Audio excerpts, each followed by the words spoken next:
नमस्कार, स्वागत है आपका न्यूज 11 इंडिया में। आपके साथ मैं हूं राधा कुंदेरिया। चलिए नजर डालते हैं आज के सुपरफास्ट पर। कलियर दरगाह साबिर पाक पर अब 18वें सज्जाद नशीं शाह अली एजाज उसुद्दीन ने गद्दी संभाली है, जिसके बाद अब तक सज्जादा नशियों में यह 18वें सज्जादा है। आपको बता देंगे साबिर शाह की दरगाह देश में ही नहीं बल्कि विदेशों में भी प्रसिद्ध है और यहाँ पर बड़ी तादाद में लोग विदेशों से भी जियारत के लिए आते हैं। वहीं कई सौ साल से एक ही खानदान की पीढ़ी यहाँ पर सज्जादा का पद संभालती आ रही है। वहीं हाल में ही एजाज उसुद्दीन के पिता की मृत्यु के बाद अब शाह अली एजाज उसुद्दीन को अपनी गद्दी सौंपी है जिसके बाद एजाज उसुद्दीन ने कहा कि इस गद्दी की बहुत बड़ा एहतराम है और उनके बुजुर्ग 350 सालों से इस गद्दी को संभालते आ रहे हैं और वह इसी तरह से गद्दी का एहतराम करते हुए जायरीनों की खिदमत करेंगे। Bureau report news 11 India. बिस्मिल्लाहिर्रहमानिर्रहीम, बिस्मिल्लाहिर्रहमानिर्रहीम। ये जो मसनद है जिस पे मुझे फ़ाइज़ किया गया है हुज़ूर साबिर पाक की सज्जादा नशीनी की मसनद है।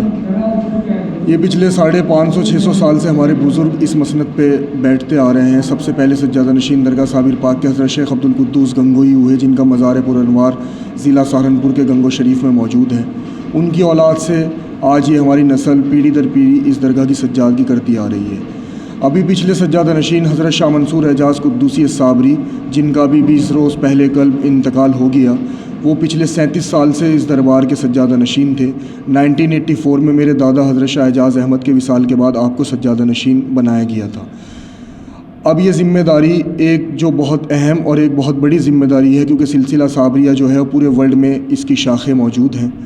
इस मसनद की ज़िम्मेदारी जो मुझे दी गई है हुज़ूर साबिर पाक की नज़र इनायत से, तो मेरी कोशिश तो यही रहेगी कि जो सिलसिले का एक पैगाम है कि वो मैं घर घर तक पहुँचाऊँ। सिलसिला साबरिया के तमाम मुरीदीन, मुहिब्बीन, मोतक़दीन जो दरबार साबिर पाक में हाज़िरी के लिए बड़ी ख्वाहिशें, मन्नतें, आरज़ुएं लेकर बहुत दूर दूर से आते हैं, उनकी खिदमत कर सकूँ।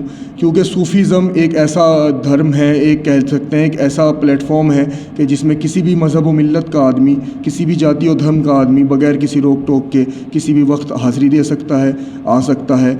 हमारे लिए वो किसी भी जगह से हो, हिंदुस्तान के किसी सूबे से हो, किसी ज़िले से हो, हमारे लिए हर मेहमान बाइस एहतराम है जो दरबार साबिर पाक में अपनी मन्नतें, आस्थाएं, मुरादें लेकर आते हैं। उनकी खिदमत करना, कलियर शरीफ में जितने भी दरबार के मामलात हैं उनकी देख रेख करना, तमाम रसूमात की अदायगी करना, ये इसके एक अहम फ़राइज़ हैं जिसे मैं इंशाअल्लाह हुज़ूर साबिर पाक के करम से निभाने की पूरी कोशिश करूँगा।